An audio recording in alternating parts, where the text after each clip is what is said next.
Hey, everybody, just going to take a quick break from the show and tell you about Noom. Has Noom helped you? I believe it has. Oh, that's got an app. You can do tracking. It's terrific. It does. Noom builds personal plans that can meet individual needs. That's the thing. Takes into account any dietary restrictions, medical issues, other personal needs. That helps build a plan that works for you. And yes, so I know that you've had your own personalized program here that you've been working on.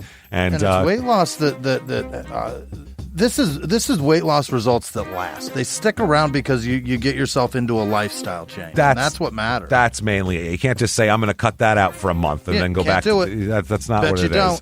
So I'm glad it's helping you. That's great. And it really does. I like the psychology and biology-based approach here. Yeah. Noom Weight uses psychology. That's why they say losing weight starts with your brain, but it also takes into account your unique biological factors, Jimmy. All of your multitude flora and fauna that goes on inside of you there. Sure. Yeah. Stay focused on what's important to you with Noom's psychology and biology-based approach. Sign up for your trial today at Noom.com, Noom.com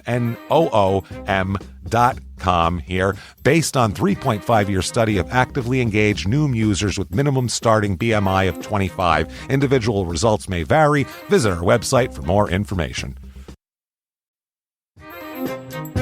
Hey, everybody, just going to take a quick break from the show to tell you a little bit more about Rocket Money. It's the start of a new year. It's the perfect time to get organized, set your goals, prioritize what matters most. And for me, top priority is getting myself together here. Financial wellness, doing that, which that feels important, just feels like adult stuff that you have to do. And thanks to Rocket Money, my goals feel achievable now. They show me all my subscriptions in one place, help me easily cancel ones I forgot that I've been paying for, which happened to me, absolutely happened to me.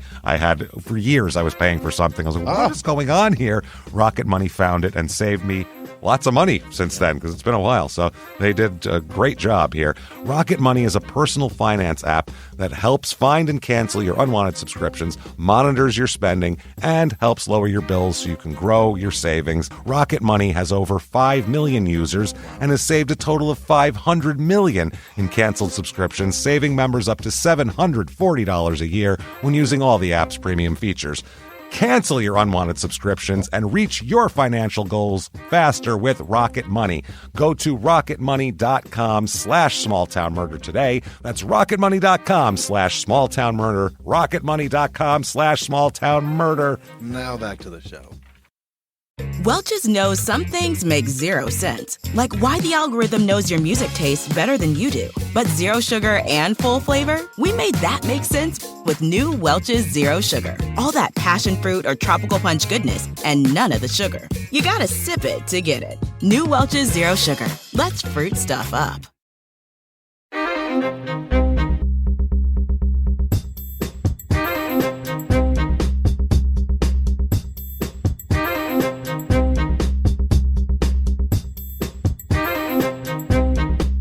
Hello, everybody, and welcome back to Small Town Murder Express. Yay, and choo-choo! Oh, yay indeed, Jimmy. Yay indeed. My name is James Pietragallo. I'm here with my co-host. I'm Jimmie Whisman. Thank you, folks, so much for joining us on another insane edition. This one is, again, wild stuff here of Small Town Murder Express. 10 pounds of crazy in a 2-pound bag. Yeah. You know it. So thank you for joining us here. Murder train pulling away from the station. There we go. We will get to it here very quickly. Virtual live show, 420. Oh, here it comes. Let's go. Let's do it. Yeah. April the 20th, Saturday night, just like a regular live show, but you are in your living room or anywhere else you feel like being with an internet connection. Can't anywhere in the world. It's available for 2 weeks after that, too. So you can buy it. If you buy it before, you can watch it 20 times. You can do whatever you want with it in that 2 weeks. So have a good time with it. ShutUpAndGiveMeMurder.com is where you get those tickets. And get them right now. Also, get tickets for the regular live shows. Yeah. Next up, Durham, May 31st. So Raleigh-Durham, it's the Durham Theater, I think. It's very, very nice. Nashville sold out the next night. Sorry about that. But get your tickets, Durham. Awesome. They're still available. So hang out with us there. Patreon.com/CrimeInSports is where you get the bonus material. Yeah. Anybody, $5 a month or above, you get it all, baby. That's right. The whole back catalog, hundreds of episodes to binge on immediately of bonus stuff, and then new episodes every other week. One crime and sports, one small town murder. You get it all, everybody. You get it all. Every drop of it. All of it. Yes. So this week for crime and sports, we're going to talk about the trials and tribulations of Hulk Hogan. He's done a lot of dumb stuff over the years. Boy, oh boy. And dumb stuff with his kid killed a guy. It's so much stuff. We'll talk all about that. Then for small town murder, we're going to talk about a popular demand, back by popular demand episode. Small town festivals. We're going to find the weirdest ones out there. There's so many, countless, and we're going to talk about them, and they are hilarious. Can't wait for that. That is patreon.com/crime and sports. So crime and sports, get in there right now. That said, I think it's time to get into this, everybody. Let's go. What do you say? Let's all take a deep breath. Why not here? Arms to the sky, and let's all shout. Shut up and give me murder. Let's do this, everybody. Okay. Let's go on a trip, Jimmie, shall we? Here we go. We are going to Indiana here. Okay. Yeah, going to the middle of the country. We're going to Carmel, Indiana. Carmel or Carmel? Well, you know what? Who knows? That's the thing. It's probably Carmel, right? It's Carmel. Yeah. Yeah, it's just like the one by the sea. Absolutely, yeah. Point Loma with the waves crashing, same exact thing. They have it all gorgeous, over. Yeah. This is actually just in the northern suburbs of Indianapolis. Yikes. Yeah, we've been to Indianapolis. It's cold. I'll say it that. is cold. It's a windy place too.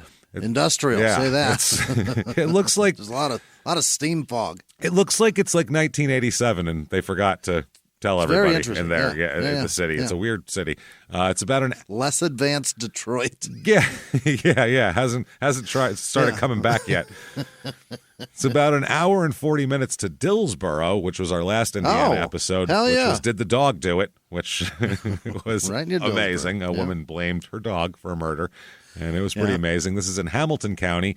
Now, the population right now is above where we normally do. It's 98,137. But shitloads. This is all in the last 20 years. It had in 2000. It had like 30,000 people, 25,000. Really? Yeah. So this is what happened. People fled Indianapolis and came here because it's just fascinating. Because it's like a small suburb and it's kind of like small towny. Peyton Manning left. He took off. He said, "No more of this shit. I'm moving out." So, like the place we're going to talk about today, the house is a very leafy little street, and it's a very small town type thing here. Median household income here, as we know, the people who are moving, they're the people with money, $119,772. Median home price here, $493,000. My Christ. Yeah, this has gotten to be a very leafy and expensive, affluent suburb. The motto here, a partnership for tomorrow. With Give who? us your money and you'll be our partner. Yeah, a partnership with who? About what? I don't know. Very vague. History of this town. It was originally called Bethlehem. Oh. Yes, and then they were like, there's a lot of places called Bethlehem. What the hell are we doing? Not one Jesus here. No, well, the other one, too, is in Pennsylvania, the one with the steel. Oh, yeah. And That's then right, also they found out, well, the original settlers were Quakers that came here. Now, they had to establish it as Carmel in 1846 because when they tried to get a post office, they said, hey, we already have a post office called Bethlehem in Indiana, so you can't have that, dummies. Hey, there's already one in Indiana. Already one here. There's one in Pennsylvania. There's one in the Middle East. Get over it. Let's stop it. So they renamed it then. Actually, they tried to do it in 1846, and they couldn't. It didn't work. They said, "Oh no!" So then they decided on Carmel in 1874 is when they incorporated and got a post office. Took they were a while. We couldn't figure it out. This town actually has one of the first automatic traffic signals in the U.S. were installed in an intersection off Main Street in 1924. Wait, sensor? Oh. 1924. First I wonder automatic. what the sensor was for that. It might have just been time. Might have been timed. It might be. Yeah. That would have made sense too. Even the ones that exist today are mad primitive. It's just a coil of copper underground that finds the metal from your car. Yeah. It's crazy how primitive everything is. It's all primitive. No technology. No. And then it changes. Everybody's like, "Oh, it's a weight sensor." No, it's not. Yeah, they don't. Well, maybe if I bought this light car, they can't find me. That's why motorcycles sometimes can't get them to change because there's not enough fucking metal, or the metal's not low enough, or whatever it is. But it's just not enough. That's weird. Reviews of this town. We have a couple of them here. Here's a 5-star. 5 stars, it is a great place to own a house, but you will have to work in Indianapolis and commute for 40 minutes. Carmel is very safe, even at night. Great place to own a house. Great place That's to fascinating. own a house. I don't know So weird. 3 stars, traffic is awful. If you're laid back and low maintenance kind of person, you won't feel comfortable living in Carmel with the high pace. It's basically Manhattan, you know what I mean? It's like the stock exchange all the time there. Yeah, the hustle and bustle of fucking Indianapolis. It's a real pressure cooker in the suburbs of Indy over here. People are nice and schools are great. Okay? And then finally, 1 star. I personally didn't like Carmel because of its superficial and egotistical environment. Yeah, they're turn and burn. They're all people with some money. Yeah. It's a nice place to live, but it is way too competitive and materialistic that it tends to bring a lot of people, especially teenagers, down. Oh. The rich kids. Have nothing. There's rich kids that made you feel bad. Yeah. It has... Put you down when you don't have navigation in your car. That's it. What are you using your phone? What the fuck look is at that? you. Oh, you don't even have a thing for it. A brace, you got to hold It's not even in your dash? No. This is bullshit. It has its pros, but it also has its cons, and more cons than pros. So 1 star. Things to do, the Indie Greek Festival.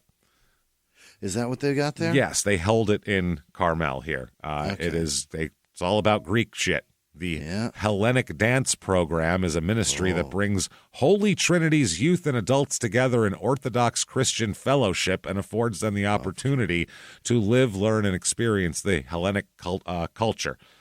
That's without the religion. That's the dance people there. Dance, but only in the name of religion. And it's filled with members of all ages, from elementary school through adults. All the best clubs are all ages, as we know. They're always the most fun. And then you can experience authentic Greek music by George Karas. I guess that's a great guy. Says he's been traveling across the country sharing his love of Greek music and entertaining audiences, Greek and non-Greek alike. All the non-Greeks love to hear traditional Greek music. That's what we all pine Even for. the bald-chested can come, huh? Anybody, even people without tufts of hair on their shoulders can be there. He has performed over 1,500 events, including weddings, festivals, dances, Greek nights, and barbecues. Don't tout that you play barbecues if you're... Barbecue. Jesus Christ, man. They're touting. A big barbecue gig next week. Oh, man, it's a good one, too. I hear there'll be ribs there. They got sausages. This is going to be a real good one, I'll tell you what. Holy shit. You get some KC Masterpiece on your guitar. That's not a good gig, man. No, that's bad. If Sweet Baby Ray's ends up in your fucking tuning in your tuning area. You're tuning for it. You got a problem. It's on your fucking flat top guitar. You don't want that. My frets are all sticky. What's happening here? All this hickory. Oh, Jesus Christ. It was the honey barbecue. That's what it was. That honey sticky. It's very sticky. So you can also learn how to prepare authentic Greek dishes enjoyed at Greek Fest and in Greek homes. There's a tent that says cooking demo, and it's somebody making Greek shit in the middle of a field. I fucking love those olive leaves wrapped around rice or couscous or whatever the fuck's in that. Those are so good. Not a big Greek food enthusiast. I like that one. That's my favorite thing. And gyros are good too. Yeah, obviously. they're okay. Yeah, when you grow up Italian, Greeks aren't like. They're like, they all hate the Greeks for some reason, and the Greeks don't like the Italians. They're next to each other. What do you want? Yeah. You know. It's a sour Italian food kind of thing is what it feels like. Yeah, it's almost like what's left over at the end of an Italian. What's left over, we'll pickle it. How about that? How about that? We'll wrap a leaf around it and put this awful cheese in it. And pickle the motherfucker out. Put this terrible cheese that won't melt in it also. That's very bizarre. You make a cheese that won't melt, I don't want to hear about it. You know what I'm saying? I'm sorry. Yeah, the worst cheeses are the ones that don't. It's got to melt, man. And at least a little bit gets soft, something. It just kind of sits there. If I take a bite out of it and it stays wholly in one piece, that's a problem. And then they're like, no, let's put it in every salad. Like, okay, fine. Yeah, why can't I stab it with a fork and it doesn't even crumble? No, that's bizarre. No, it just stays. And it won't melt? How is this? Oh, that's even cheddar melts. Let's talk about some murder that is non-cheese related. Let's do it. All right, let's talk about some people, man. This is weird here. Let's talk about Francis Kelly. Yeah. Okay, Francis Kelly, Kelley, by the way. Fella or a lady? He's a fella, actually. He's a lady. He's a lady fella. Okay, all right. Francis is a man. He's 46 years old. Back in 2019, when we're going to start our story here, so it's a very, very much newer story. His parents are Francis Sr., so he's a junior, and this is fucked up. Okay, his mom's name is Francis too. Is he named after mom, and that's how he's a junior? No. His dad is Francis, and his mom is Frances. So his parents are Francis and Francis. This is the Francis household. Yeah. Everybody's Francis here. It'd be amazing if his mom's maiden name was Kelly without the E also. That'd be hilarious. Just a Y. But they're all Francis, and they name him Francis. That is fucked up. And Junior, so nobody knows who he's named after. No. What's his middle name? No, they're R is his middle, A is his. He's not a junior. He's only his first name is after his dad. Got it. So he was born in Cleveland here, and he went to St. Ignatius High School, and he also attended Ohio State University. Then he went to Butler University as well to obtain his master's degree. Yeah. That is in 2007. Son of a bitch. Yeah, so this guy he does stuff. Very smart. He knows how to fill out paperwork and like apply for things. I'm impressed. Show up. He shows up. He shows up. Has like reports done on time. Yeah. I could never do any of this. That sounds like an insurmountable obstacle to do all that stuff. Very organized. Organized. That organization is incredible. This shit and comedy are the only things I've ever like been together with. Yeah. Everything else, I don't know what I'm doing. It's a mess. A terrible employee. So he has two daughters that we'll talk about. One's a few years old, and then one is a baby, as we'll talk about, because he's gonna be fighting with his ex here about custody and things like that. So he is 46 years old, like we said, in 2019, and he's got an ex-girlfriend named Heidi Marie Littlefield. It's just Littlefield. She's 42 at the time. By the way, I looked them up. Both of them drive horribly. They both have tons of speeding tickets and all sorts. Really? Both of them, yeah. Francis and Heidi. Improper display of plates Heidi has. Oh, Heidi. That's usually like... They only go in one... You have someone else... a specific spot. Well, not that. That's a lot of times, too, if someone else's tag is on your car or you have someone else's plates, they'll have improper... She didn't just like... bolt it to the sun mirror or something, sun visor? She put it under her bumper. We can't see it under there. No, I think that's a lot of times they charge you for that when you have, like, let's say you have another car and you take that plate, and it's not a stolen plate, but it's not the plate that belongs on that car. It's one that has legit stickers on it because your other one's expired and you're just doing this until you can get the money to get it. I have one car on the road and one car not. Let's make them both on the road now. Let's make them both the same car. Yep, and she got tickets, by the way, less than a year apart for going 53 in a 35 and 52 in a 35. I bet they were at the same place, too. I guarantee you she got son of a bitch. Speed trap. Yeah. You got me again? Got me again. Now, they have a baby named Brinley in 2019. So they have a little girl, these two. Pretty much immediately, they're not. I don't think by the time the baby's born, I don't think they're together anymore. And they are having they're always fighting, these two.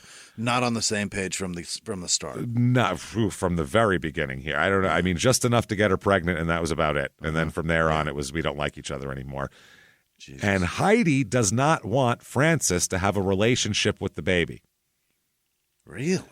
She also doesn't want her adult children to interact with Kelly. They're not his kids. They're just her adult children. She's got a bunch of kids.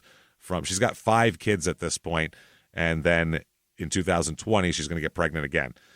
My God, lady. So she's got 5 kids ranging in age from the 20s on down to this baby. Still fertile as fuck. Yeah, yeah. Down to a baby. So she is really likes to have some kids here.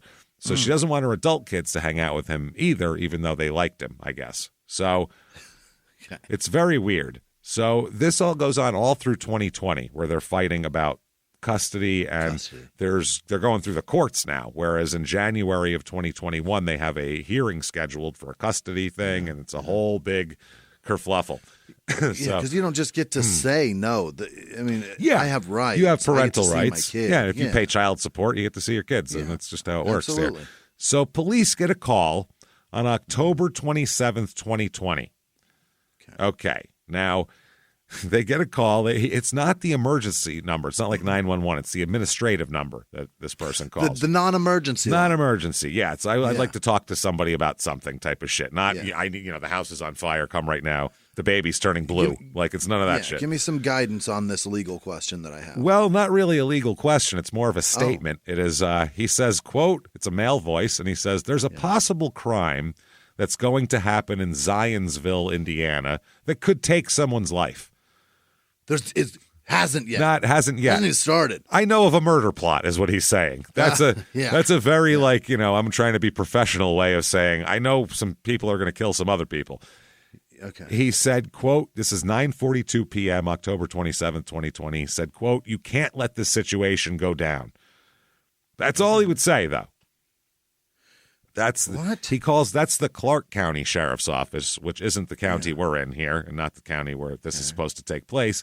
Then at 10:27 p.m., the same guy calls the Boone County Sheriff's Office in Indiana and says, quote, I don't really know this gentleman, but I know the person he's associated with, and I've heard something that could be bad happening to the gentleman because of a custody issue.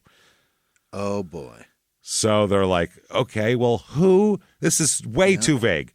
You can't just go out in the street and go, who's planning on killing somebody now? You need a name. Some names, maybe a location. A phone number would be terrific, maybe. Phone number would be amazing. Hey, you going to kill that guy? Don't. And then you hang up. Heard about a Merc plot. Let's talk. This is the cops. Don't kill that guy. Yeah. Hey, it's the cops. How often would murder plots be? If the cops called you and said, hey, don't kill that guy, you probably wouldn't because you'd be like, shit, they know I'm going to do it. I can't do it now. Hey, we know it hasn't happened yet, but we heard tell it may. How about don't? Don't. Hey, how about maybe just try not to, if that's possible? What if you don't? Yeah. Could you not? Could you not? Maybe that. Try that. So he continued, his name is Fran, and the lady's name is Heidi Littlefield. Now we're getting somewhere. Here we go. Yeah. So the phone call to Boone County ended with him promising to call back with Littlefield's address. I'll get her address and I'll call you back, okay? He never called back. Maybe he's still looking for And the cops just went, I don't know, and just went on with their shit. They never followed up on it. They didn't go, let's look up Heidi Littlefield. Maybe we can find out where she lives, go talk to her. Yeah. Nothing. They just went, I don't know, he'll call back if it's real. Somebody might die. Here's some names. I'll call back with an address. We'll wait on you forever.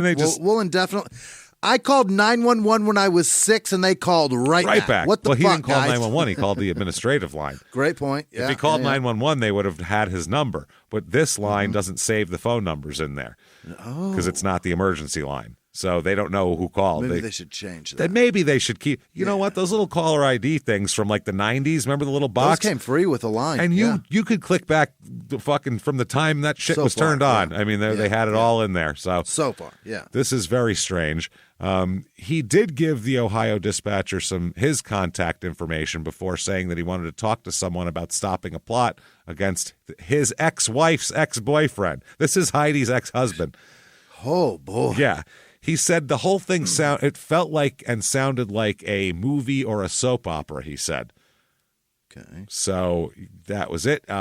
Then he said that my daughter, who's a daughter that I share with her, is the one Heidi's kids is my daughter. One who told me about this. So I think it might be real. So the kid knows? 22-year-old daughter, Logan, knows about this. Holy. She'll be a big part of this whole thing.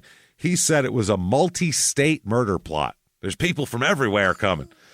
I don't know what difference that makes where they're from, but multi-state, 2 people being involved from Ohio and another 2, including the victim, live in Indiana. He said, it's about part of my family and my ex-wife and a new guy and all kinds of scary stuff, unquote. All kinds of scary stuff is going on. There's spiders. Jesus. So, Clark County, snakes are everywhere. You've seen those hissing cockroaches? Oh, man. They got them. Scary. So, Freddy Krueger I saw the face. I could see it. A Clark County Sheriff's Office deputy contacted him, according to a call sheet record, and advised him of the process for a welfare check. They said, this is what you have to say to get a welfare check going.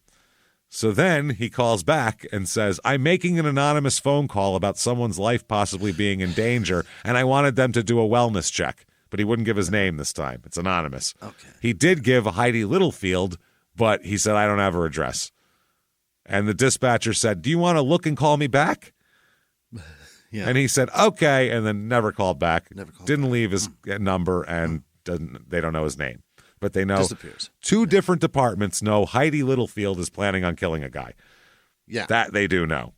Well, at least they've heard. They've heard. Problem is he didn't call either actual jurisdiction of where this man lives. Where's that? In Carmel, which is Hamilton County. They're not told at all about this. So they have no idea. They're never warned. These other two departments are warned. So, they said it was the administrative line, which does not show caller ID. Calls that go to that line through a dial tree system before getting to dispatch, according to. So it goes like through a couple other numbers, so it shows probably an internal number. It doesn't show what the external is. In 2019, this is what I mean. The state of this affairs isn't 1987. Yeah. This is 2009. These people are on Instagram. These people are on fucking TikTok. Never mind Instagram. Yeah. These people are on TikTok going, I don't know, we ain't got the number, and then doing a stupid dance. That's what they're doing right now in 2019.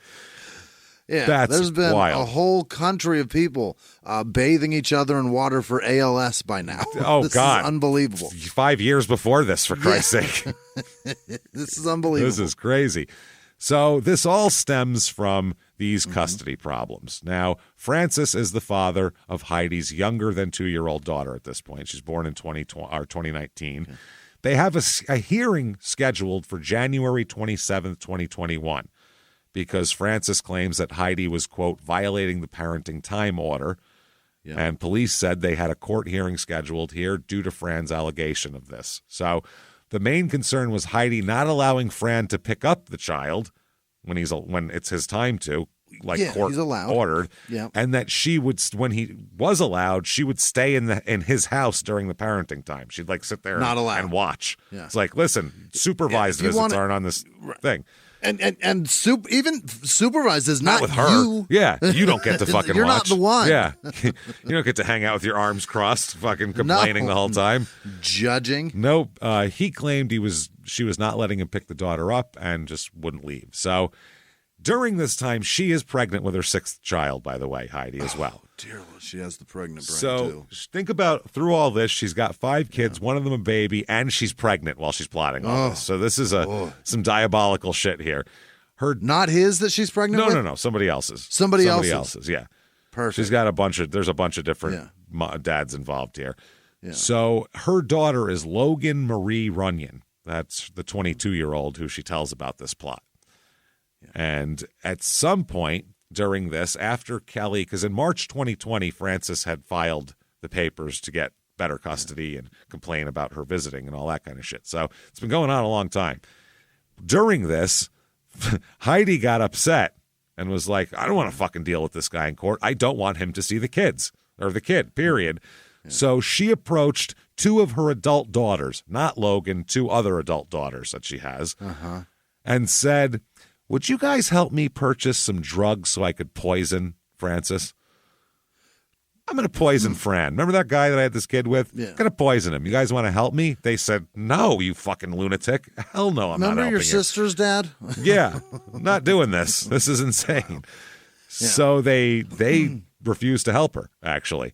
But they don't go buy drug, what kind, prescription or fucking coke? You'll hear. Yeah, no, it's coming. Oh, boy. They said no, so then she went to Logan Runyon, the 22-year-old. I guess she just went down in age. Pretty soon, the 2-year-old, she's going to be like, look, you got to, I know you don't quite understand what I'm saying, but you need to focus. Yeah. She said, listen, will you help me get some poison and some fentanyl? That's what I'll put in him, and I'll kill this fucking guy. So she's been watching. Yeah, you can help me do that. And she says, I'll give you some of the life insurance proceeds that the daughter that the new baby is going to get, because he's got life insurance for the baby. And so, it'll be worth your time. Don't worry about it. So Logan says, sure, why not? I'll help out. Logan, I'll help kill this guy. You know where to get fentanyl, Logan? Well, you monster. Let's face it, it's Indiana. Yeah. It's I mean, I feel like any of those kind of drugs are probably pretty easy to come by in the Midwest as far as any of the manufactured drugs. You know? You probably just buy anything and you'll get it's in there. Too. Yeah, it's in there, probably. It's a bonus this week, yeah. So Logan has a boyfriend named Robert James Walker, He's 29 years old, and she recruits old RJ into this. Oh, come on, rim job, help me out here. So, Logan purchases the fentanyl. They find some fentanyl, straight fentanyl now. Because some people, for some reason, do that as their drug. That's not just mixed in. They actually just like fentanyl. She just found real-ass fentanyl. She found fentanyl, and on October of 2020, Heidi brings Fran some soup. Now, she would have to be, because I'm not eating this bitch's soup if I'm him. Never. I'm not having anything. I'm not eating a fucking thing you make. We're fighting in court, but she brings him some miso soup. Hey, everybody, just going to take a quick break from the show to tell you about the safest sponsor ever, Simply Safe. Absolutely. These people will keep you safe. It's amazing. You know that every 26 seconds a burglary takes place in the United States, according to the FBI. That means that by the time this podcast is over, dozens and dozens of homes will have been targeted, ransacked. God knows what happens here. So protect your home before it's too late with Simply Safe proactive security system. Simply Safe helps stop threats before they even have a chance to break in. Named Best Home Security System by U.S. News and World Report 5 years in a row. And by us for about the last 8 years as well. If you trust us, believe me, you want Simply Safe. So visit simplysafe.com/small to claim 50% off a new system with professional monitoring plan and your first month free. That's simplysafe.com/small. There's no safe like Simply Safe. Now back to the show. This show, Small Town Murder, is brought to you by BetterHelp. Get yourself some therapy, everybody. Honestly, here. We often hear about, red flags that you should avoid. Hey, that's a lot of a thing. It's become a real phrase now, real cliche. Yeah. But why don't you focus also, you look at like green flags in friends and partners. Look for good things as well. Right. And maybe you're not sure what that looks like, though. Therapy can help you figure that out. What are positive things? What are the green flags? And then you can practice them in your relationship. It's absolutely a fact. And so, honestly, we absolutely are huge advocates for this. It really, really helps. BetterHelp is fully online, making therapy affordable. It's convenient. They serve over 5 million people worldwide. You can access a diverse network of more than 30,000 credentialed therapists, wide ranges of specialties there. Here's the coolest part. You're not getting along with your therapist, you're just not feeling it, you can switch at any time, no extra charge. Wow. The thing is, they want you to get help. That's it. And you can do it with BetterHelp. Discover your relationship green flags with BetterHelp. Visit BetterHelp.com/smalltownmurder today to get 10% off your first month. That's BetterHelp, HELP.com/smalltownmurder. Now back to the show. Because he likes miso. Okay. That's an interesting choice. That's what he likes, and that's what they brought him. So some miso. It's the only one he'll eat. Also, it's cloudy. I think it'll disguise poison well. You know what I mean? Yeah, that's the answer right there. Probably you stir it, and you have no idea what that shit is that pops up. Who knows what is that? I don't know. Chloroform? I don't know. It could be. Napalm. I don't know what's in here. Yeah, I don't know what's in that. That could be antifreeze, and it just clouds up with that juice. Clouds up, and it's pretty delicious afterwards. It certainly is. That's the only way I'll eat fucking soy is because of that shit. Tofu, whatever that is. Yeah. Whatever those chunks are, it's the only way I'll eat it because that soup tastes like fucking the broth, incredible. So, yeah, you can put anything in there and it'll taste good. And it just... Even the texture is weird, but it just disappears right now anyway, so who gives a shit? That's why we discovered soups, I think, as a people. We're like, make everything. There's awful shit that we don't want to eat, but if we put it in a soup, we can make it taste better and make it have the taste of the soup and just get it down. Get that chicken broth flavor on it, it's fine. It's going to be delicious every time. Yeah. Get some bouillon in there and you're good. Some beef, whatever. So they bring over the soup laced with fentanyl. Okay. And they think he's going to eat the soup with the fentanyl and then drop dead. That's the plan. This is going to be fun. Which is funny because they do. For a long time, in the last year, it's been debunked a lot, but for a long time, there was this like myth about fentanyl where like if a cop touched fentanyl and he dropped dead the next, that never, ever, ever, ever, ever happened. That's not true. Not real. There's a mist. People wander around malls spraying it. Not real. That's not true or real. You will not die if you touch it. It's just not how it works. It's not that It's just, they wanted it to be a thing that it's not. So, not that it's good. I'm just saying, but that's not true. It doesn't take a lot, right? It doesesn't take a lot that you ingest to die from it. But there were no cops like accidentally touched it, and then they Yeah. dropped fucking dead. That doesn't happen. So, that's what they're thinking. I think though that like he'll have a little bit of it, he'll just die. It's just going to drop right dead. So he didn't though. No, he didn't die. He ate the soup. He got sick. From it, but he just thought maybe it got cold. He didn't eat it at the right temperature. Didn't hold well, maybe. Or maybe it was something else. Who knows? Maybe it wasn't the soup. Who knows? Yeah. So later on in the same month of October, Heidi talks to Robert Walker, her daughter's boyfriend again, and she's like, can you help me with something? More fentanyl? No. This time I'm going to do it right. You know any hitmen by any chance? Oh, Jesus. Which that always goes well when someone starts looking for a hitman. Do you know a hitman? You know a hitman. Oh, boy. He acknowledged that he, quote, knew someone. Right away, I don't want this guy going out with my daughter anymore either. He's willing to help with murders, and he knows hitmen. Get the fuck away from my 22-year-old. Oh, boy. Yeah. So he said he knew. And he can get fentanyl, like, right now. Right now, yeah. He can grab it, no problem. Wow. So she said, okay, great. Here's $2,500 as a down payment to give to the hitman. Oh. So you give this to the hitman. Instead, 10% up front? What is that? We don't know. 25, maybe 2,500 will get the ball rolling, I feel like. That's your retainer fee. You keep that on retainer. You never know when you're going to need him. You got to have a hitman ready to go. Otherwise, it's like a doctor's appointment. There's going to be a lag in appointments for take a couple months to get in there. So they take the $2,500 and never contact the person, and instead just spend the money on hotels and drugs. Yeah, because rim jobs not fucking reliable. Nope, they just spend $2,500 on seedy middle Indiana motel rooms and drugs, and just do that for a couple of weeks and piss all the money. And Francis is thriving. Yep, and he's like, Francis is doing fine. He's all recovered from the miso incident, and he's ready to go. So this, by the way, is fucking insane. So there's the miso soup. Then there's this. This is attempt number 2 at killing him with the miso soup. Right. Then, January 14th, 2001. Yeah. Fran sends Heidi a text. Oh. And he says, quote, "Did you do something to the oatmeal that was in my fridge?" That's the text. Imagine texting your ex. Did you do something to the oatmeal that was in my fridge? It's all gone too far at that point. Yeah. Just that text should tell everyone this shit has gone way too far. We should never talk to each other again. So she replied, "What the actual fuck are you talking about?" Okay, that's a fun conversation. That's fun. He says, quote, "You were in my fridge last night and it tasted funny after a couple bites and now I'm lightheaded." Whoa. She says, quote, "Who the fuck puts oatmeal in the fridge?" is her response to that. Which for once I agree with her at that point. You eat oatmeal, once it gets cold, you throw it away. There's no saving oatmeal for later. Is it the cylinder of dry oats? No, He puts that it's in the fridge? a fucking bowl of oatmeal that he had. He made a bowl of oatmeal and stuck that in the fridge. And then he was going to reheat oatmeal.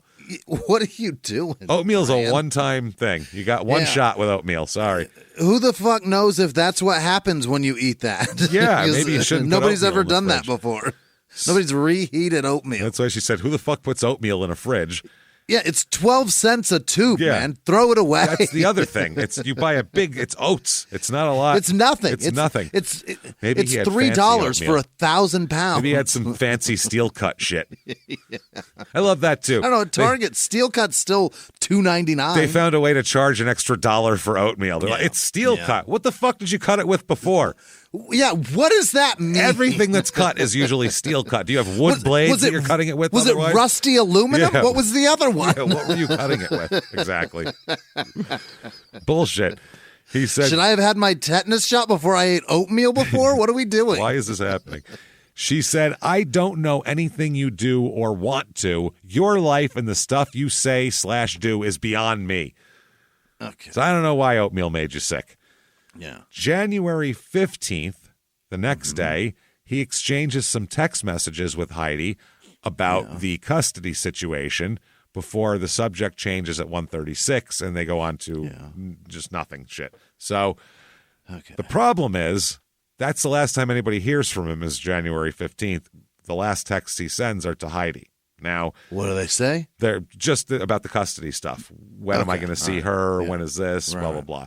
Yeah. So that we find out on January 14th, after the whole back and forth of the text message about the oatmeal, or before that, actually, because this is earlier.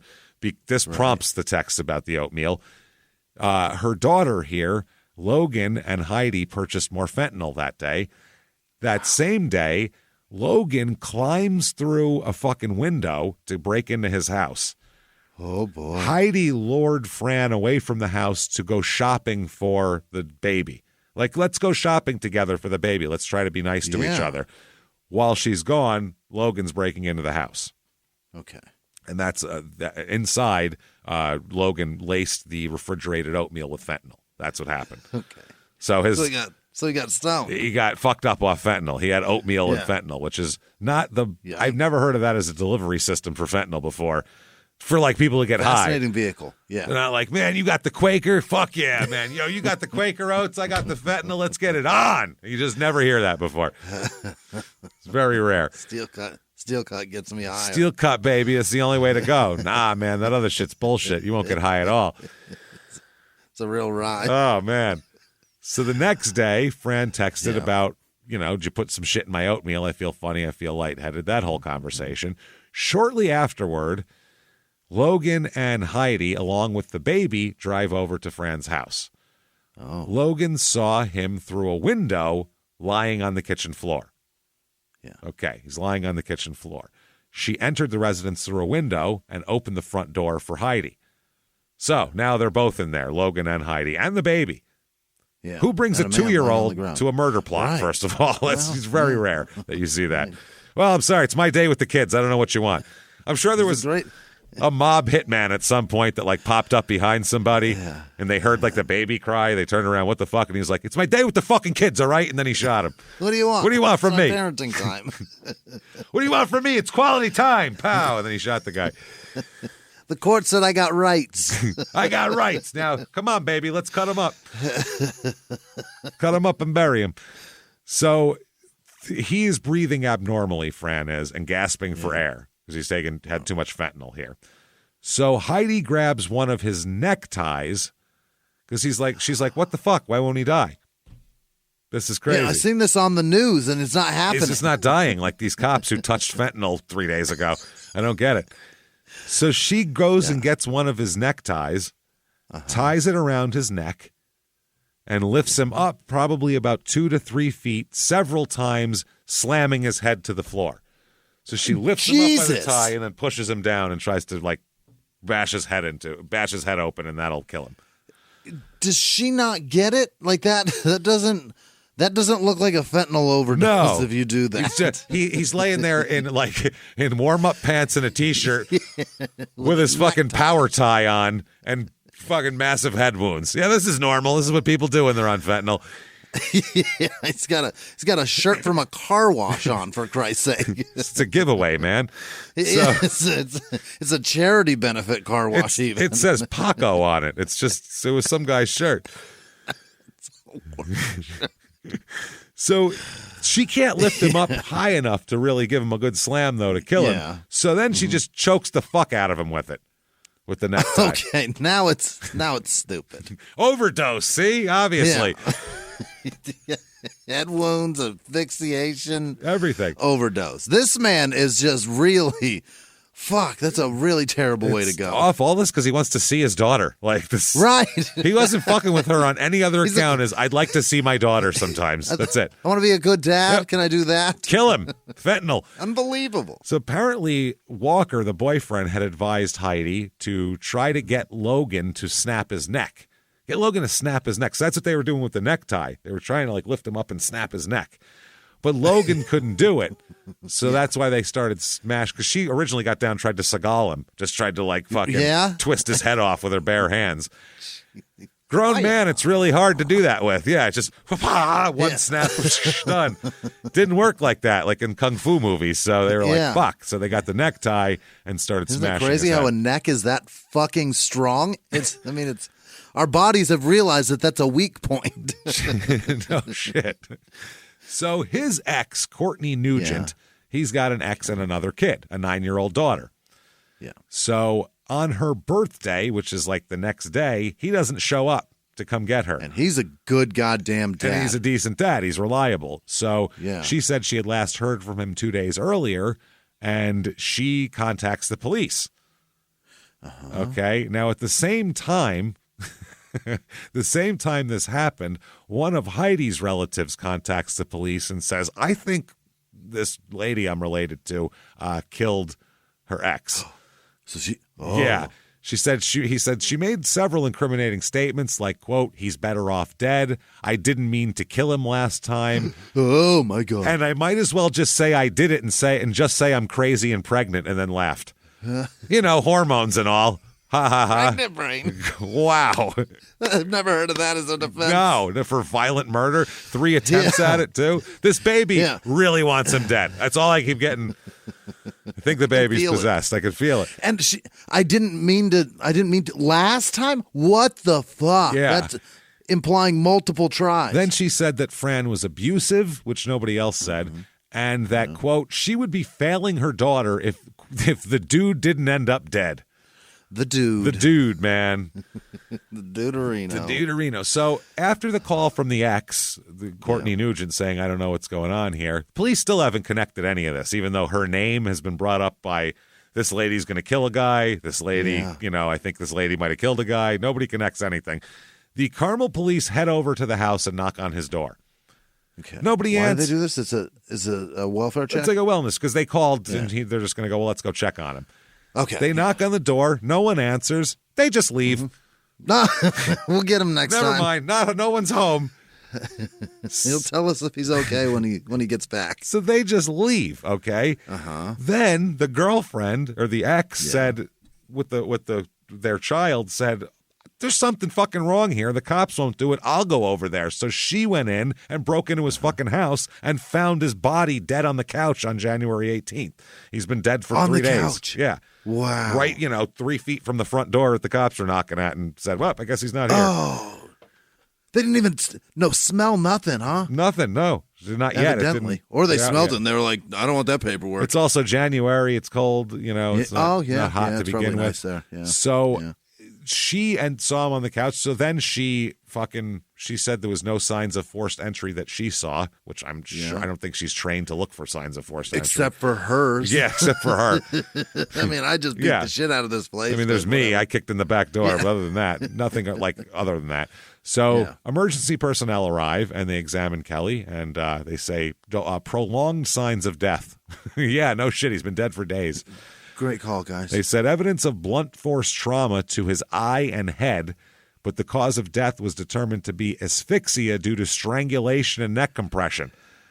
Yeah. And also acute fentanyl intoxication as a contributing cause as well. They showed that the fentanyl would have made him groggy and unable to defend himself. They said fentanyl can result in a slow death and take up to 12 more hours for a person to die after ingesting the drug.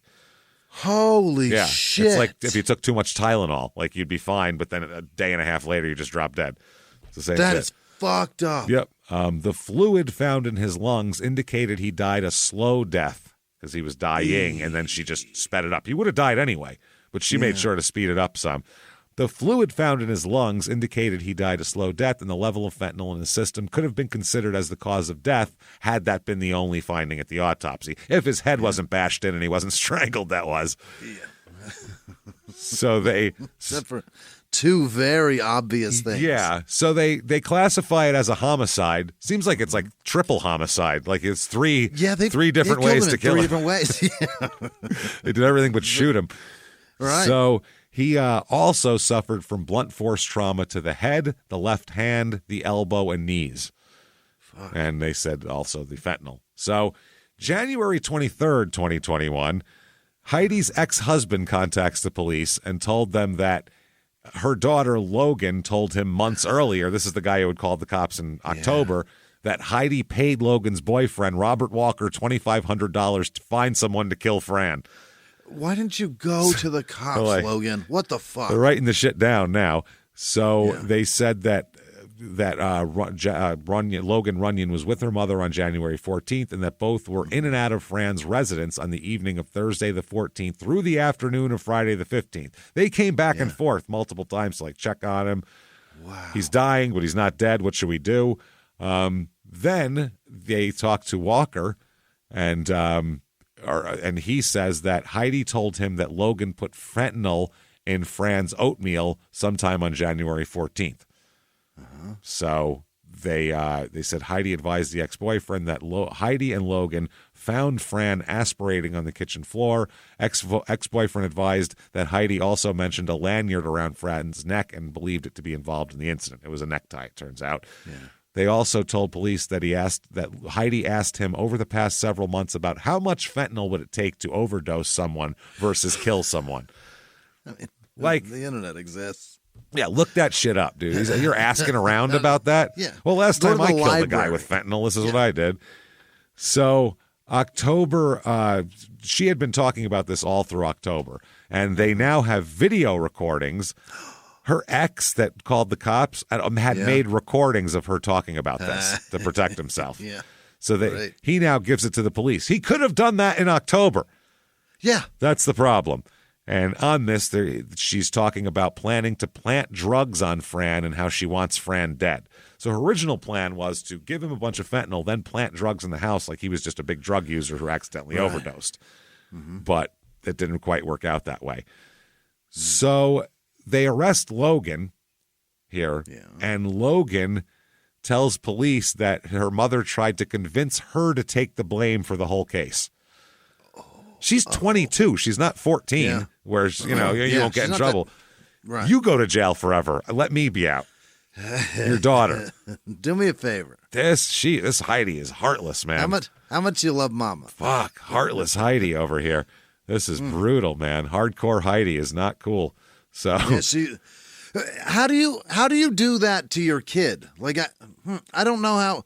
I mean, she already involved her, so whatever. But telling her just say you did it, that's fucking unbelievable. At 22, just say you did it. You'll go to jail forever, but I'll be free. Right. So I got a baby. Yeah, I'll be free. It's fine. You don't have a baby. No, I'll take care of you. I'll bring you stuff in jail. Don't worry. I'll make sure you have Snickers bars. I'll keep you in ramen. I'll have the baby visit. It's fine. So Walker is arrested here on a separate incident that had nothing to do with this, and then they were like, "Oh yeah, you're the idiot we were looking for." Yeah, because he's a general scumbag, and he tells detectives that she reached out to him in October looking for someone to take care of her problem, quote unquote. Wow. Her problem. He said, she gave me $2,500, but I spent it on drugs and had no intention of doing what she asked. He's like, I was just trying to scam her. I'm a drug addict, not a murderer. I got problems. Yeah, man. Come on, Jesus. I'm a scumbag, but come on. Yeah. I'm an asshole, but I'm not a scumbag.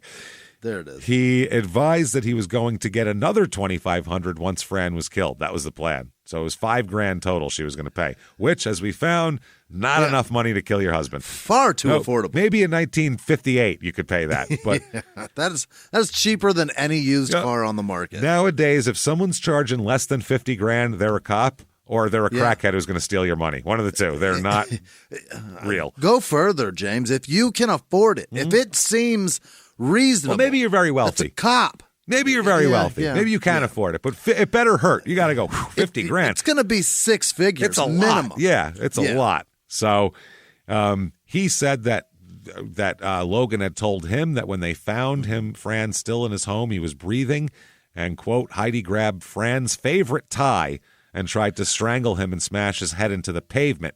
And he said that Heidi bludgeoned his head against the floor.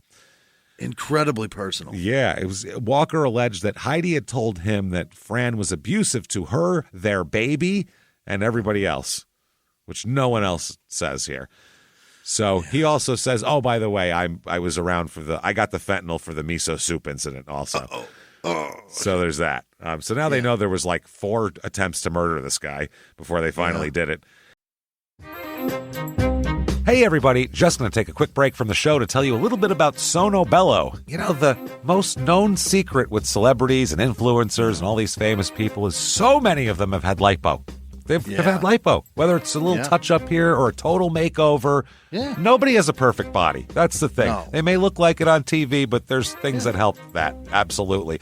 Lipo now has changed, and Sono Bello's been at the forefront with using LAL technology and getting those beautiful and natural outcomes for each person. Looking real natural. Our friends at Sono Bello are offering their best deal. You're now included in their winter savings event, but appointments are limited, so please get on this. Sono Bello doctors are masters in micro laser fat removal, a brilliant technique that removes stubborn fat permanently wherever your problem areas are. Tummy, love handles, thighs, arms, it's gone in one comfortable visit. Eating healthy and workouts are great. Keep doing that, but if you want to lose that stubborn fat in one visit, check out Sono Bello. Save big during their winter savings event. Schedule your free consultation now at sonobello.com/smalltownmurder. That's sonobello.com/smalltownmurder. Now back to the show. Hey, everybody, just going to take a quick break from the show to tell you a little bit more about our stylish friends at Quince. That's right. Let's go elevate your styles, people. Yeah. Get it going. Look good out there. And you can do it now without breaking your wallet, without breaking the bank, because at Quince, you can get high-end, versatile pieces at prices we can all actually afford, which is very nice. You want to get good stuff that lasts and it's good, and they have quality stuff that's very affordable. And you can do like we did, upgrading our stuff here, well, still being a very reasonable price. Quince only works with factories that use safe, ethical, responsible manufacturing practices, along with premium fabrics and finishes. It's all quality stuff. You're going to love it. Trust us, it looks good. And I've got the leather jacket. It's a very high-quality item. Real nice, soft leather. Yeah. Jimmie's got his linen pants he's rocking. Yeah, they're terrific. Come on, be like us. Be fashionable. Get in there with Quince. Indulge in affordable luxury. Go to quince.com/smalltownmurder for free shipping on your order and 365-day returns. That's QUINCE.com/smalltownmurder to get free shipping and 365-day returns. Quince.com/smalltownmurder. Now back to the show. Hey, everybody, just going to take a quick break from the show to tell you a little bit about a very cool place, Thrive Market. Yes, we are both looking to get into the healthy swing this year. The problem is I don't know what's in everything, and I don't know if even I'm qualified to even read the labels to know if that's good or that's bad. Right. There's chemicals in things, and there's things floating around. I don't know what I'm doing out there. One of my favorite features, and I know you were talking to me about this, is the Healthy Swap Scanner in the Thrive Market app. Yeah, it's simple. You scan any item, and it'll instantly suggest a cleaner, healthier grocery alternative, it's great. Amazing. Yeah. That's great. Thrive Market also takes the guesswork out of finding these safe, healthy foods. For example, like I'm trying to get my protein intake up for energy. I'm always moving around. I need stuff, and I love that you can filter their site by the high protein options. Nice. It's very cool, and you can personalize this portion, and you can put filters on it, and get ready. You should be ready for a junk-free start to 2025. Get ready for it and head to thrivemarket.com/smalltownmurder and get 30% off your first order plus a free $60 gift. That's THRIVE market.com/smalltownmurder, thrivemarket.com/smalltownmurder. Now back to the show.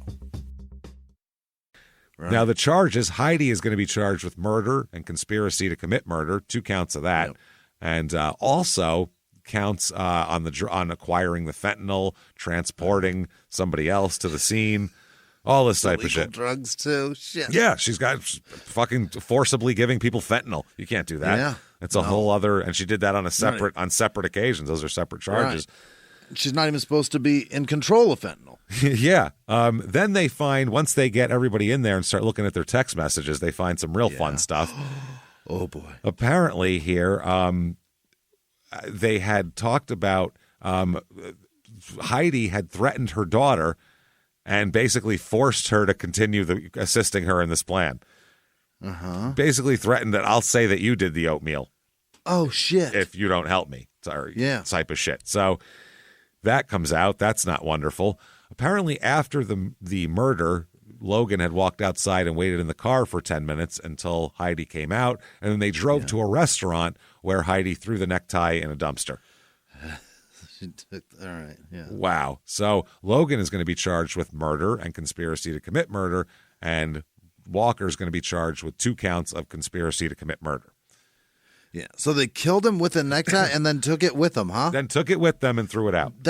That looks so bad. That looks like upon autopsy and finding the body. It's clear. Someone it couldn't be more man. obvious. Yeah. It would be less funky if he was wearing a car wash giveaway T-shirt and a necktie. Yeah. Maybe he's just weirdly formal. We don't know. This is very eclectic, this guy. God damn it. So police, they asked the cops, hey, didn't you get warned about this like months in advance? Yeah.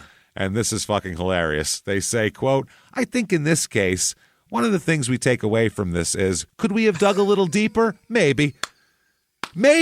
That's what the cops, that's their fucking to the press. Could we have tried harder? We're going to use it. Yeah. We're going to use it as a learning. It's How about going to be that? a training exercise here. This is. We're going to chalk it up to learning. What do you do? Re-education, guys. What do you do if a guy calls up multiple times to various departments talking about a very intricate murder plot? Nothing or something. Those are your A and B options. Oh, no, it's something now. Now we say something, we do.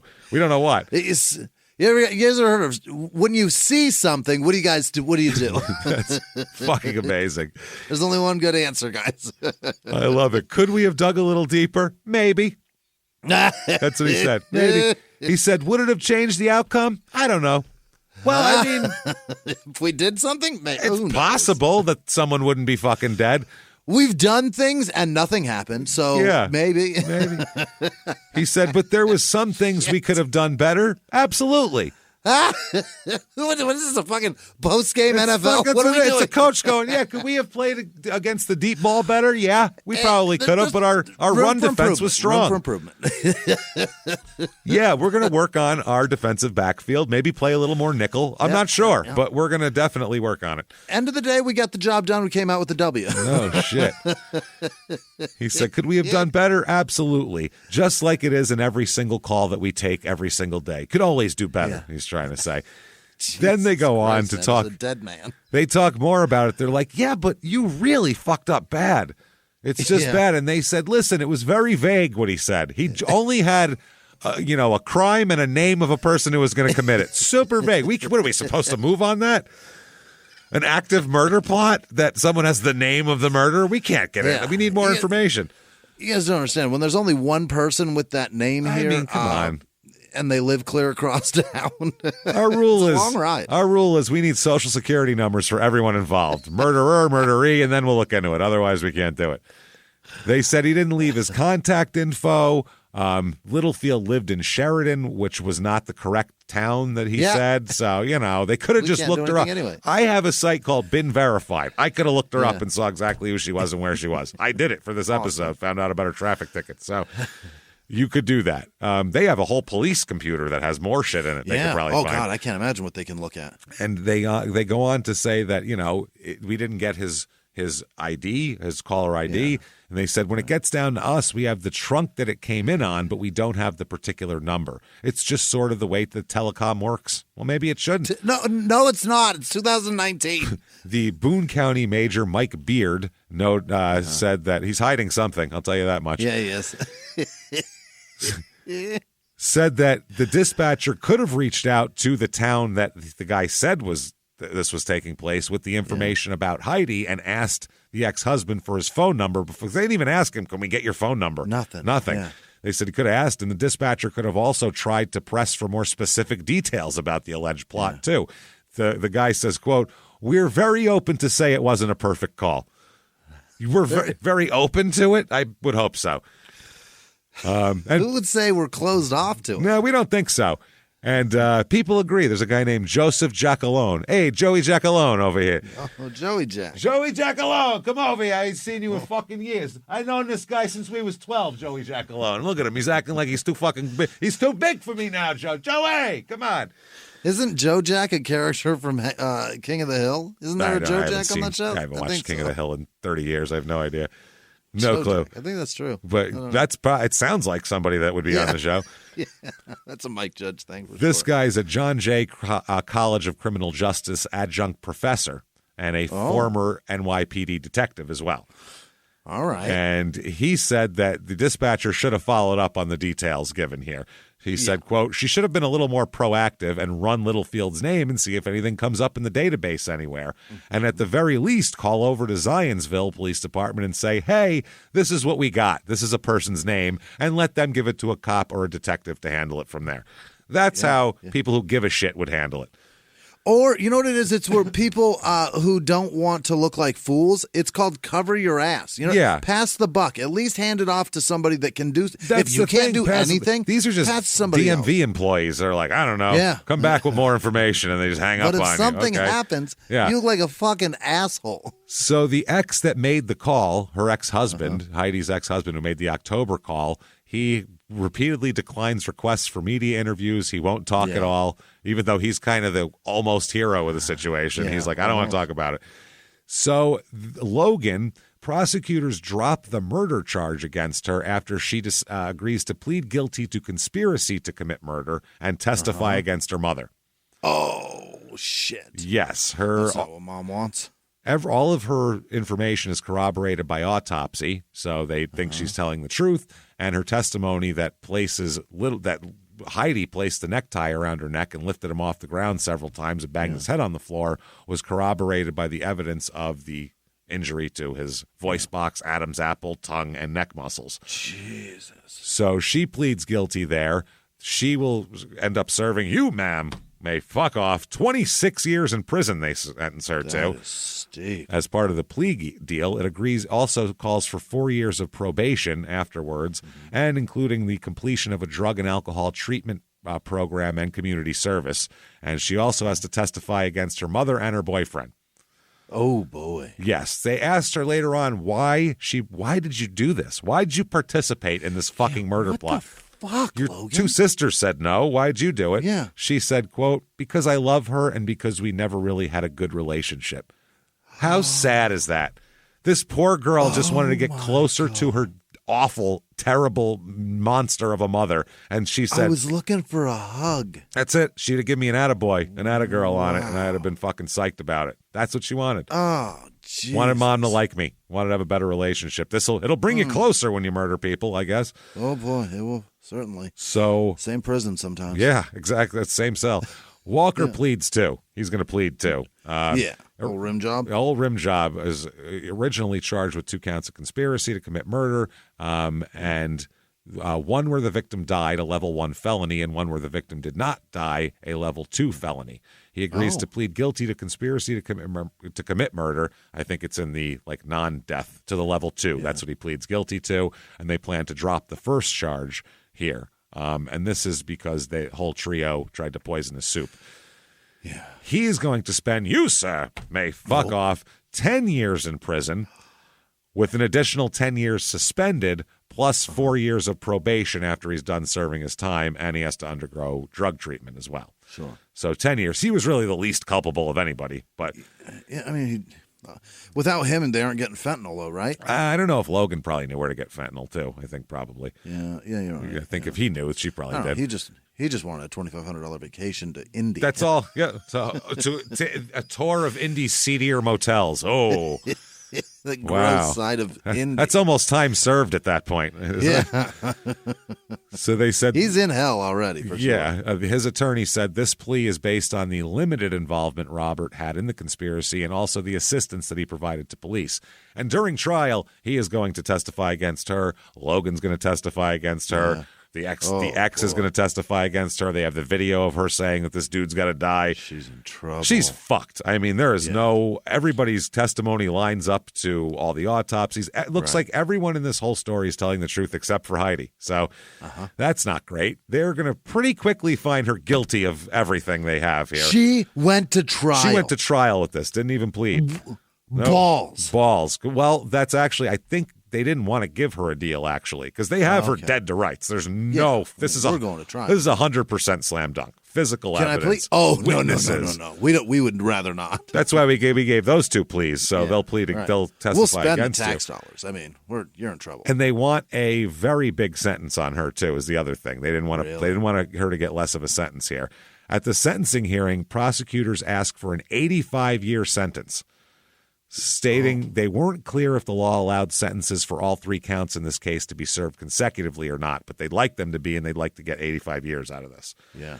So another one of her daughters testifies, Alexis, and she is one of the older ones who refused to participate in this murder plot. Mm-hmm. She is helping raise the 3-year-old that is now parentless. She said, I think there is a negative effect to not having a mother, but when it comes to your mother being Heidi, you're better off without. That's what she said about her own mother in court. Better off without a The mom. baby's better off motherless than if that's her fuck, which is true. She got most of her kids. She's trying to get them involved in murder plots. Who the fuck would do that? So the other, his ex, Fran's ex, Courtney, who found him, she also talks about everything here, saying, what do you say to an evil person who wanted to destroy your life? She's saying, I don't know what to say to her, but she killed my fucking kid's father, and that's very sad. She said, your children get to visit you on Mother's Day, write you a card, send you a letter. Even if they spew vitriol at you, they get to do it. My daughter will live forever knowing what she has lost, unlike your daughter, who will never have a memory of him, meaning the 2-year-old. It's true. So the defense, they ask the judge, they say, come on, give us concurrent sentences totaling 50 years. Give us a break here. Okay. They said she has no criminal record before the murder, just traffic bullshit. And the judge says, yes, you know what? You are right about the lack of criminal history, but there's a big but to this. Yeah, that's not positive. They get Heidi up there. Anything to say for yourself, Hides? What do you think she's going to say? I didn't do it. Quote, I did not have anything to do with this in any way, shape, or form. Ma'am, everyone how dare you? Is lying, including the videos of me saying I want to kill people. Not I'm me. the only one telling the truth. Just me. Yep. Oh, shit. You're so fucked. For mitigating circumstances, she claims an abusive upbringing, but then they just bring out the pre-sentencing report that they just got the month before, and it says that in this report, she reported to the probation department that she was raised in a good home and had no domestic issues with her mother and stepfather. Now she's saying. And then she gets, a month later, gets on the stand and goes, it was a horrible upbringing. They're like, that's not what you said a month ago when we asked you that. Why? You're only saying that now because you were saying that you didn't have anything to do with That's it. So in this, the sentencing hearing, the judge finds these following aggravating circumstances: Fran's vulnerability when she strangled him, the planning and premeditation of the offenses exceeded what was necessary to establish a conspiracy. I mean, you had a huge, you really had to fucking fight to keep it going here. Yeah. Also, that the commission of the offense deprived the young baby of her parents, and her plans to kill Fran resulted in prison sentences for her other daughter and this other guy who shouldn't have had anything to do with it, and Heidi's threats against her daughter to cooperate in the plan too. So it's like, this is ridiculous. They do say, yes, lack of criminal history is a mitigating factor, but the aggravators substantially outweigh the sole mitigating circumstance here. So they are going to sentence her to, here we go. Oh, this is another thing. Well, we'll get to this. Also, she is not allowed, she's by court order, to have no contact with Fran's 2 children, including her own 3-year-old daughter. You are not allowed by the court. She can't come visit you. You can't write her letters. Stay away. Be in contact with that child at all. Do not poison that fucking child. They said, notwithstanding Littlefield's attempt to minimize the egregiousness of her offenses because of her difficult childhood and her alcohol abuse, she's offered no compelling evidence of restraint, regard, and lack of brutality, she says. They are going to sentence her due to your depravity and the danger this court finds you pose to the community, including your children, and including the 2 remaining fathers of your children that are alive today. The court believes your children are better off to be protected from you rather than by you. Wow. They are in a safer place without you. And he says, you, ma'am, may fuck off. 60 years for murder, 35 for conspiracy to commit murder resulting in death, 20 years for conspiracy to commit murder not resulting in death, and those sentences will run consecutively for a total of 115 years. So much for 85. Fuck off. Yeah, 30 extra years more than the prosecutors got. They were like, thanks. Thanks. Yeah, those numbers mean so much more than life in prison. Oh, you know what that's I mean? so bad. Yeah, those numbers hurt. You are fucked. And the judge credited her with 748 days of time served. So, not 700 years. No, you got two years of time. So 113 years, really. So it's if you look at it there, it's more of a glass, 99.99% full rather than. She appeals this, obviously. Yeah. First of all, based on double jeopardy. She argues the dual convictions for murder and conspiracy to commit murder cannot stand because of the double jeopardy prohibition, and maintains that the murder conviction must be set aside when applying the double jeopardy test. And they've said, no, not at all. These are totally separate things and separate acts. Right. They all go together. Fuck off. She also says the sufficiency of the evidence, no good. Oh. Yep. She said primary cause of death was asphyxia due to strangulation rather than acute fentanyl intoxication. Logan testified at trial that Heidi strangled Kelly with a necktie and banged his head on the floor numerous times. She said that Fran was alive when she and Logan left the residence, so it wasn't me. Someone else must have come in and strangled him after that. Right. Came in to rob the place and was like, oh, good, a guy 90% dead. Let me finish him off quick, and then left. And then murder him. Yeah, Heidi says also, maybe it wasn't me. Oh? I didn't do it. She says that the state's evidence showed that Matthew Duncan, the father of one of her other children, had spoken with Logan and RJ about killing Kelly, because he was the one who called the cops, and that his cell phone was tracked in the vicinity of Kelly's home on the afternoon of January 16th, which he was already dead for a day, and not right by his house, the vicinity. She said in light of this evidence, she claims there's a strong possibility that after they had left him almost dead, Duncan visited the home and strangled him to death, just as a nice favor that you do for your exes. To finish something up for her. She says the state never presented any evidence to show that Littlefield in any way aided, induced, or caused Duncan to kill Kelly. So he did it. It should be reversed. And also says there should be a lighter sentence. She says this is ridiculous. I got sentenced to so much. It shouldn't have been consecutive. And they said, oh, no, everything's great. Keep on keeping on. Looks good. Yeah. See you in 2035. Enjoy. Or 2135. 22, 30, 2135. Yeah. See you then. Have fun. Right. So the police say, they go, are you guys going to fix what fucking happened that you could have saved somebody's life? Yeah. And here's a quote. We're still in the process of updating our policies and everything else and trying to sort through all of that. So that's certainly something we'll be addressing as we go along, as far as how we are going to handle situations like that. The more we can expand on any of our policies, the better off we're going to be. They said they need to focus on an emphasis on getting the basic information during these types. What's your number? Who are you? Where is this happening? You don't even have to ask those questions if you have caller that fucking too. D. Well, they said they can't possibly change the whole telephone tree. That can't be changed. You can pay for caller ID. The Jack Alone guy said, if they're going to redo things, I'd make sure that dispatchers know how to ask all sorts of questions and gather all sorts of information from people who may be sometimes unwilling to give it. So there we go. Everybody's in prison.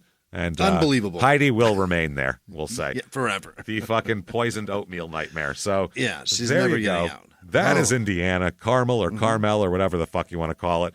There's that. If you enjoyed that, please get on whatever app you're listening on. Give us a review. Right. It helps a lot. Follow us on social media at Small Town Murder on Instagram, at Small Town Pod on Facebook, and at Murder Small on Twitter. So follow those. In addition to that, shutupandgivememurder.com. Tickets to live shows. Durham is the next live show, May 31st, Durham, North Carolina. And then virtual live show, though, April the 20th, Saturday night. Get in there, and that's available for 2 weeks after that as well. You can purchase it, buy it there. You can watch it 100 times, do whatever you want. And this is just like a regular live show, except we're here and you're anywhere in the fucking world with an internet connection that you want to sit in your pajamas or with your balls out. You can have your balls out. We won't affect us any. No, try that shit in a theater. They'll kick you out fast. Just don't do it at Starbucks. We have a policy of that at our show specifically, that if anybody's balls are out, they're gone, man. They're gone. So we just wrote that. This is different. It's in our rider. It's in the technical stuff. So check that out and come see our virtual live show, or stay home and see our virtual live show. ShutUpAndGiveMeMurder.com. Hey, my balls are out. You don't know. Our balls are both out right now. This is fucking audio. That said, patreon.com/crime and sports. All your bonus material, $5 a month or above, gets you everything we could possibly have, all the back catalog, and you get new ones every other week as well. One Crime and Sports, one Small Town Murder. This week, Crime and Sports, all the dumb shit Hulk Hogan ever did. Yeah. Very funny stuff. And then for Small Town Murder, backed by popular demand, weird small town festivals. We're going to talk about the weird bands that our audience all seems to know, every weird band that plays at a county fair somehow. How crazy is that? Evidently, Tom Petty's guitarist is a very famous man. Well, I would hope so. He's been around for a long time. He better be by now.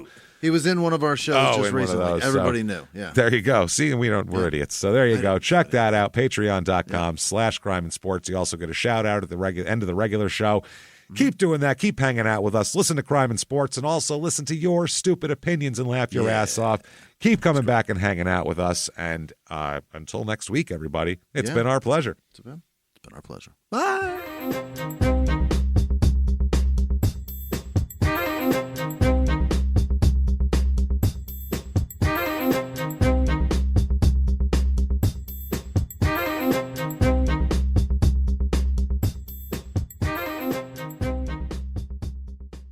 If you like Small Town Murder, you can listen early and ad-free now by joining Wondery Plus in the Wondery app or on Apple Podcasts. Prime members can listen early and ad-free on Amazon Music. Before you go, tell us about yourself by filling out a short survey at Wondery.com/survey. It takes one guy out there to say, who's that Kyle who thinks he can just get on a microphone on a podcast and start publicizing this? From iHeart Podcasts and Tenderfoot TV comes a new true crime podcast, Crook County. I got recruited into the mob when I was 17 years old. Meet Kenny, an enforcer for the legendary Chicago outfit. And that was my mission, to snuff the life out of this guy. He lived a secret double life as a firefighter-paramedic for the Chicago Fire Department. I had a wife and I had 2 children. Nobody knew anything. People are dying. Is he doing this every night? Torn between 2 worlds. I'm covering up murders that these cops are doing. He was a freaking crazy man. We don't know who he is, really. He is my father, and I had no idea about any of this until now. Welcome to Crook County. Available now. Listen for free on the iHeartRadio app, Apple Podcasts, or wherever you get your podcasts.